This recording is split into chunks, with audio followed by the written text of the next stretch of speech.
इन्नल हम्दुलिल्लाह नहमदुहु व नस्तईनुहु व नस्तगफिरुहु व नऊज़ु बिल्लाहि मिन शुरूरि अनफुसिना व मिन सय्यिआति अअमालिना मन यहदिहिल्लाहु फला मुज़िल्ल लहु व मन युज़लिल फला हादिय लहु अशहदु अल्ला इलाहा इल्लल्लाहु वहदहु ला शरीका लहु व अशहदु अन्ना मुहम्मदन अब्दुहु व रसूलुहु सल्लल्लाहु अलैहि वसल्लम।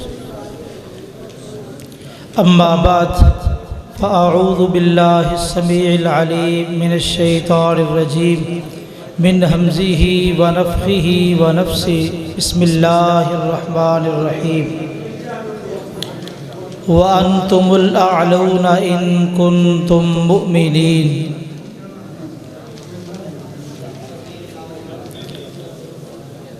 इस वक़्त दुनिया में मुसलमानों की तादाद 180 करोड़ है। इस एतबार से दुनिया में हर चौथा आदमी मुसलमान है। 58 ममालिक मुसलमानों के जिनके हुक्मरान मुसलमान हैं, इतनी बड़ी तादाद, लेकिन इसके बावजूद आज दुनिया के अंदर सबसे पिसी हुई कौम, जिल्लत वाली कौम मुसलमान है। जिस मुल्क का जी चाहता है वो मुसलमानों पे जुल्म व सितम ढाता है, और कोई मुल्क नबी करीम सल्लल्लाहु अलैहि वसल्लम की शान में गुस्ताखी कर रहा है, कोई हमारी मुक़द्दस किताब कुरान मजीद को जला रहा है। इस तरह के वाक़यात हमारे सामने, और हम इतने पिसे हुए लोग हैं कि सिवाय एहतजाज के हमारे पास कुछ नहीं है। हम आज एहतजाजी कौम बन गए, सिर्फ एहतजाज कर रहे हैं, हम मुज़म्मत कर रहे हैं, हमारे पास ये कुछ बाकी है। आइए आज की इस मजलिस में हम गौर खौज करें कि हम तो बड़े अजीब लोग थे। मामून और रशीद जो मुसलमानों का एक खलीफा गुजरा है,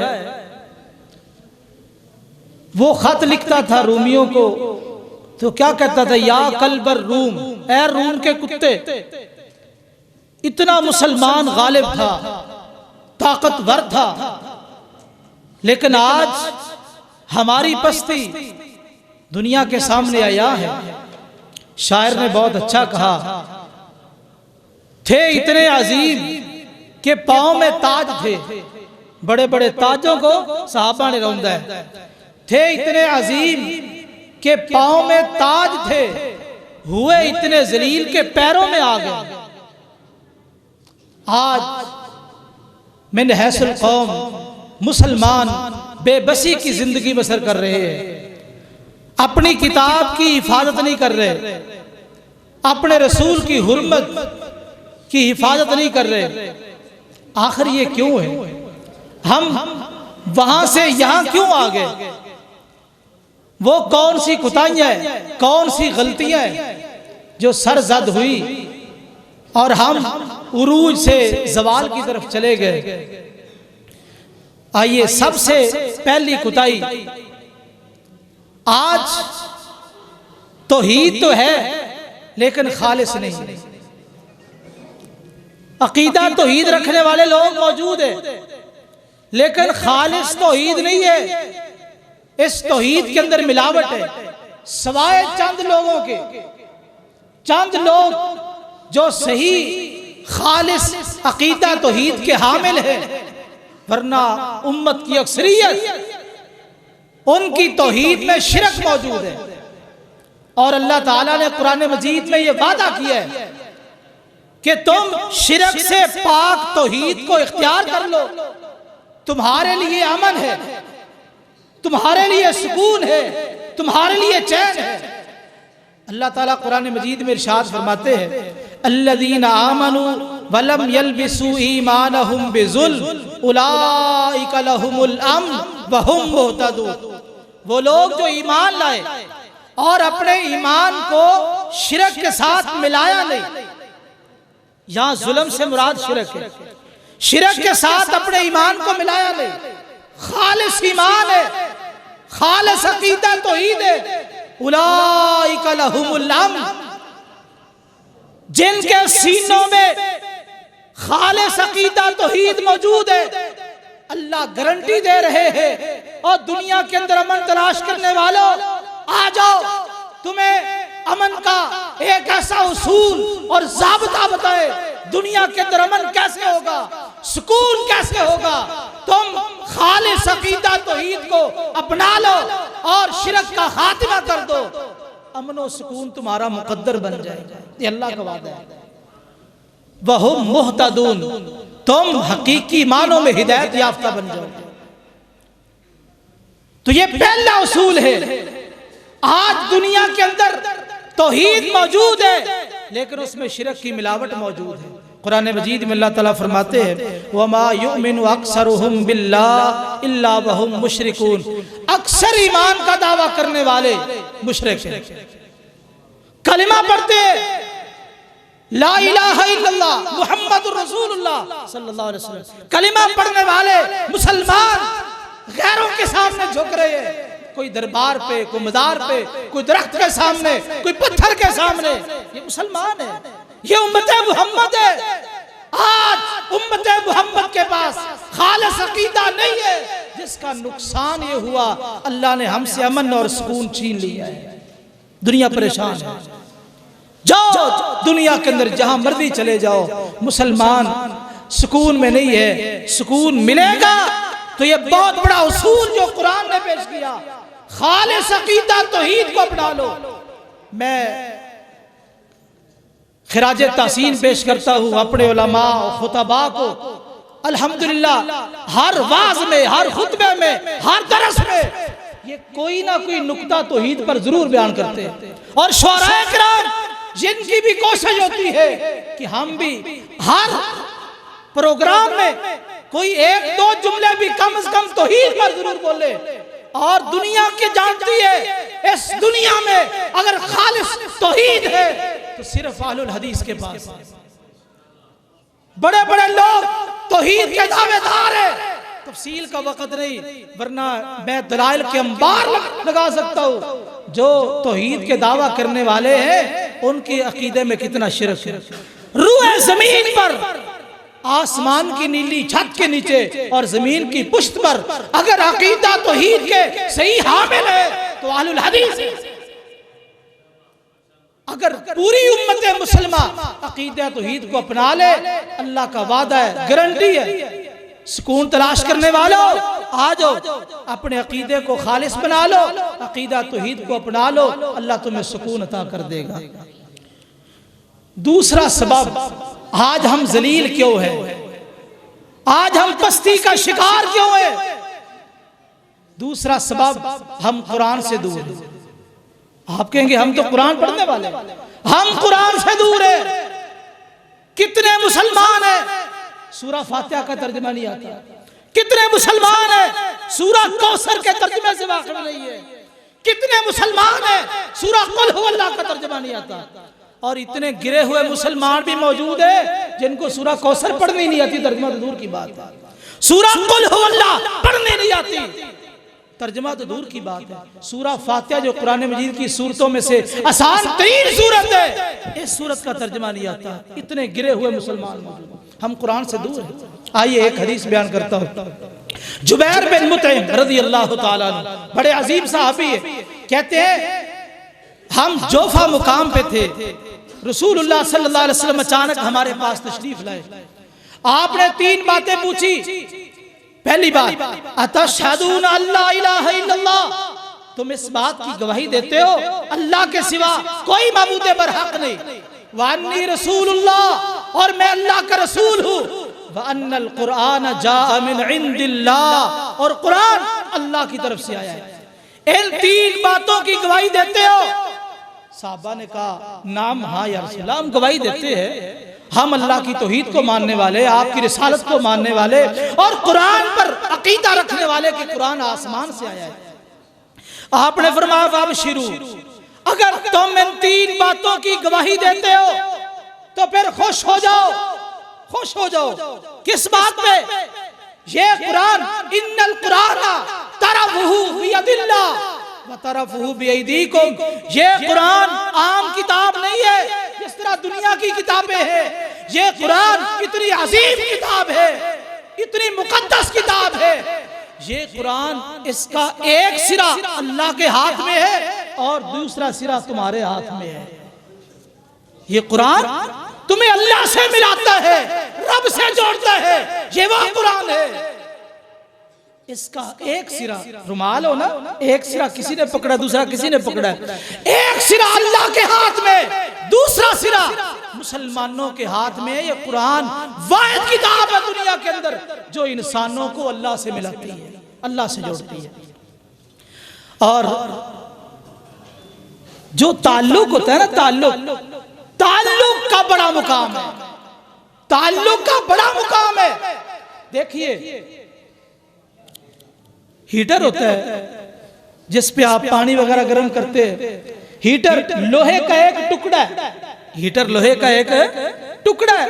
आप बच्चे को दे दे वो खेलता फिरेगा, लेकिन वही हीटर लोहे का वो टुकड़ा आप उसका ताल्लुक बिजली से जोड़ दो, सॉकेट पे लगा दे, अब लोहे का वो टुकड़ा है लेकिन उसका ताल्लुक बिजली से जोड़ दिया गया।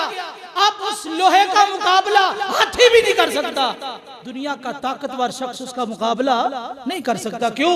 एक मजबूत चीज से उसका ताल्लुक जुड़ गया है। अगर हम कुरान मजीद को थाम ले, कुरान मजीद हमें अल्लाह से मिला देता है, अल्लाह से जोड़ देता है और ऐसा जोड़ता है दुनिया की कोई ताकत मुसलमानों का मुकाबला नहीं कर सकती।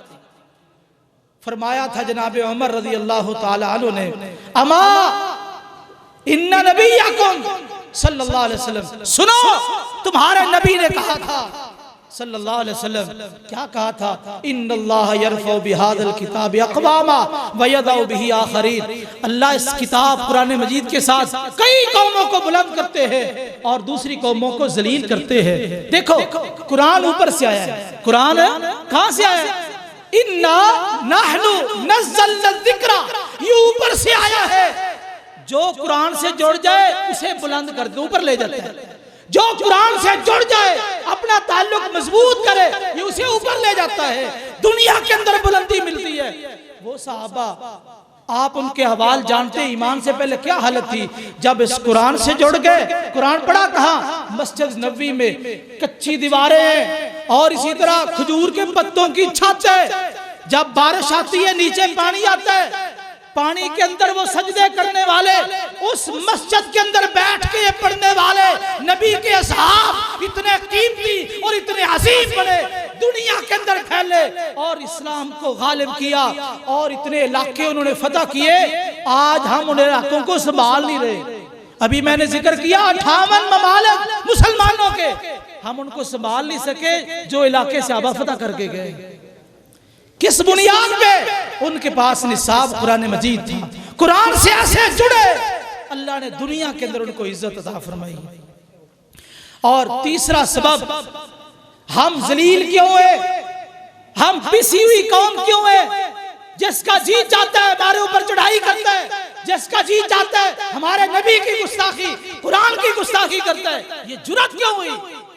हम सुन्नत से दूर हैं, हम सुन्नत से दूर है। नबी की सुन्नत, नबी का तरीका, ये तो मुसलमान की शान थी, ये तो मुसलमान की इज्जत थी, ये तो मुसलमान का मुकाम था। लेकिन अफसोस आज हमें दुनिया के हर शख्स का तरीका प्यारा, नबी का तरीका प्यारा नहीं है। कितने ऐसे लोग नबी के तरीके को पसंद नहीं करेंगे। और कुरान मजीद में अल्लाह ताला फरमाते हैं, फलयहज़रिल्लज़ीना युखालिफूना अन अमरी अन तुसीबहुम फितना औ युसीबहुम अज़ाबुन अलीम। तुम नबी के हुक्म की मुखालफत करोगे, सुन्नत से एराज करोगे, तो फिर सुन लो दुनिया के अंदर दो सजाएं। जाफर बिन मोहम्मद तफसीर बयान करते हैं कि फितना यहाँ है ना, जो रसूलुल्लाह सल्लल्लाहु अलैहि वसल्लम की मुखालफत करेगा, अन तुसीबहुम फितना, कहीं वो फितने में मुब्तला ना हो जाए। क्या माना? जाफर बिन मोहम्मद ने इसका माना बयान किया है, कहते हैं इससे मुराद सुल्तानुन जाइरुन सुल्लिता अलैकुम, इस फितने से मुराद तुम नबी की सुन्नत को छोड़ोगे, नबी के हुक्म से इराज करोगे, अल्लाह जालिम हुक्मरान तुम्हारे ऊपर मुसल्लत कर देंगे। जालिम हुक्मरान वो तुम्हारे ऊपर मुसल्लत हो जाएंगे, अपनी मर्जी के फैसले करेंगे, तुम चीखो पुकार के सिवा कुछ कर ही नहीं सकते। औ अज़ाबुन अलीम, दर्दनाक अज़ाब से क्या मुराद है कि नबी की मुखालफत करोगे दर्दनाक अज़ाब आएगा। इससे मुराद अल कत्ल, वो तुम्हें कत्ल करेंगे, जब चाहेंगे तुम्हारे ऊपर चढ़ाई करेंगे, इत्तेहादी बन के आ जाएंगे और तुम उनके सामने बोल भी नहीं सकोगे, सी भी नहीं कर मुज़म्मते, और इसी तरह एहतजाज, इसके सिवा तुम्हारे पास कुछ नहीं है। ये तीसरा सबब, हम सुन्नत से दूर है। चौथा सबब, दुनिया की मोहब्बत हमारे अंदर इस कदर आ गई है कि दुनिया की मोहब्बत में हम डूब चुके हैं, और इस दुनिया की मोहब्बत ने हमें दीन से गाफिल कर दिया है। नबी करीम सल्लल्लाहु अलैहि वसल्लम ने फरमाया था, सुनन इब्न माजा की हदीस है, करीब है दुनिया के काफिर तुम्हारे ऊपर टूट पड़े जिस तरह भूखे दस्तरखान पे टूट पड़ते हैं। अब ईमानदारी से बतलाइए, ये हदीस समझने की जरूरत है। रसूलुल्लाह सल्लल्लाहु अलैहि वसल्लम ने फरमाया कि दुनिया के काफिर तुम्हारे ऊपर टूट पड़े जिस तरह भूखे दस्तरखान पे टूट पड़ते। अब देखो, जो भूखा होता है उसने खाना खाना है, अब जो चीज उसने खानी है, मुर्गी खानी है, दस्तरखान पे खड़ी करके खाएगा, क्या ख्याल? ओ वो आवाजें निकाल रही है मुर्गी, उसी तरह खा जाएगा। बकरे को दस्तरखान पे खड़ा करके खा जाएगा, उसी तरह मैं कर रहा है पकड़ के खा जाएगा? नहीं। क्या तरीका है खाने का? क्या तरीका है? सबसे पहले उसको ज़बा किया जाता है, उसके बाद खाल उतारी जाती है, गोश्त बनाया जाता है, पकाया जाता है, मिसाले डाले जाते हैं। ये कुफ्फार तुम्हारे ऊपर टूट पड़ेंगे, तुम्हें खाएंगे, सबसे पहले तुम्हें तुम्हारी किताब से तोड़ेंगे, तुम्हारा नाता कुरान से तोड़ देंगे, और जिस शख्स का ताल्लुक कुरान से टूटा हुआ है वो मरा हुआ है, वो मर गया, जिसका कुरान से ताल्लुक टूट गया है, और तुम्हारी तहजीब से तुम्हें काट देंगे। आज मुसलमानों को तहजीब, यूरोप की जो बात आज हम बड़ी खुशी से कबूल करते हैं, मुसलमानों की तहजीब हमें इल्म ही नहीं है। आज तालीमात इस्लाम से हम नवाके में यूरोप का बड़ा मुताला है। ये यूरोप जो हमारे गुलाम थे, उंदलस में पढ़ने आते थे यूरोप से बच्चे, इस उंदलस के अंदर मुसलमानों का जब राज था, ये आते भूखे नंगे, मुसलमान इनको खाना भी खिलाते, कपड़े भी पहनाते, और इनको इल्म भी सिखाते। ये हमारे गुलाम है, हमारे शागिर्द है, और आज ये बेईमान हमारे ऊपर चढ़ाई कर रहे हैं। यूरोप के बदमाश और चूड़े कुरान मजीद को फाड़ रहे। पूछा गया अल्लाह के रसूल, ये काफिर हमारे ऊपर टूट पड़ेंगे, हमारी तादाद थोड़ी होगी? फरमाया नहीं, तुम बड़े होगे, तुम्हारी तादाद बड़ी होगी, लेकिन तुम्हारी दुनिया के अंदर हैसियत जिस तरह सलाब के ऊपर तिनके होते हैं, सलाब के ऊपर तिनके, इस तरह तुम्हारी हैसियत होगी। ऊपर आ गए, नीचे आ गए, ऊपर आ गए, नीचे आ गए, कोई हैसियत नहीं होगी तुम्हारी। वजह क्या है? ऐसा क्यों होगा? तो मैं तुम्हारे अंदर एक ऐसी बीमारी आ जाएगी जिसको वहन कहते हैं, इस बीमारी की वजह से तुम्हारी ये हालत हो जाएगी। वहन का क्या माना है? आपने फरमाया हुब्बुद दुनिया व कराहियतुल मौत, दुनिया की मोहब्बत और मौत की नफरत, ये तुम्हारे अंदर आ जाएगी। दुनिया की मोहब्बत तुम्हें दुनिया के अंदर जलील कर देगी, अल्लाह की मोहब्बत, कुरान की मोहब्बत, रसूल की मोहब्बत तुम्हें इज्जत देगी, और दुनिया की मोहब्बत तुम्हें जलील कर देगी। और इसी तरह पांचवा जो उसूल और नुक्ता, हम जलील क्यों है? तफरकाबाजी, फिरके के हवाले से तो बात ही क्या करनी है। जगह जगह पे मुखालफतें, फिरका बंदी तो इतनी आम है, हर बंदे को पता है कुरान मजीद में इस फिरका बंदी को क्या कहा गया, वकुन्तुम अला शफा हुफरतिम मिनन नार, तुम आग के गड्ढे के किनारे पर थे। फिरका बंदी इतना खतरनाक मसला है, इसको आग का गड्ढा करार दिया गया। आग का अजाब बड़ा खतरनाक। देखो किसी जगह पे एक्सीडेंट हो जाए, कोई चीज बच जाती है, कुछ तबाह हो जाती है, और कोई हादसा हो जाए, कुछ चीज बचती है, कोई तबाह होती है। आग लग जाए तो कोई चीज भी बाकी नहीं रहती। जिस मुकाम पे इख्तिलाफ आ जाए, तफरका आ जाए, वह खैर बाकी नहीं रहती, खैरों पर कद उठ जाती है। इसलिए इख्तिलाफ आग है। रसूलुल्लाह सल्लल्लाहु अलैहि वसल्लम फरमाया था, अल जमाअतु रहमतुन, जमात इत्तिफाक व इत्तेहाद रहमत है, वल फुरकतु अज़ाब, और इख्तिलाफ ये अज़ाब है। और आखिरी उसूल, हम जलील क्यों हैं? इसलिए कि हमने दीन की दावत का काम छोड़ दिया है। हम दीन की दावत देने में बड़े कमजोर, जलसे दुरूस खुतबात हो रहे, लेकिन हमारी हर शख्स की जिम्मेदारी है, हम जिस मैदान में मौजूद है वहां दावत दे। नबी करीम सल्लल्लाहु अलैहि वसल्लम फरमाया था, आपने फरमाया वल्लदी नफ्सी बियदी, वो मुझे उस जात की कसम जिसके हाथ में मेरी जान है, फरमाया जरूर भी जरूर तुम लोगों को नेकी का हुक्म दोगे, बुराई से मना करोगे। अगर तुम ये फरीदा अदा नहीं करोगे फिर अल्लाह तुम्हारे ऊपर अजाब भेज देंगे, अल्लाह तुम्हारे ऊपर अजाब मुसल्लत कर देंगे। उसके बाद तुम दुआएं करोगे, अल्लाह तुम्हारी दुआएं भी कबूल नहीं करेंगे। आज दुनिया में दुआओं की कमी है। बैतुल्लाह में कितनी दुआएं हो रही है, मस्जिद नबी में कितनी दुआएं हो रही है, हमारी मसाजिद में रमजान में कितनी दुआएं हो रही है। दुआ करने वाले थोड़े हैं। इनकलाब क्यों नहीं आ रहा? क्यों नहीं आ रहा? फरमाया तुम इस फरीज़े को अदा नहीं करोगे तो अल्लाह, तुम दुआएं करोगे अल्लाह कबूल नहीं करेंगे।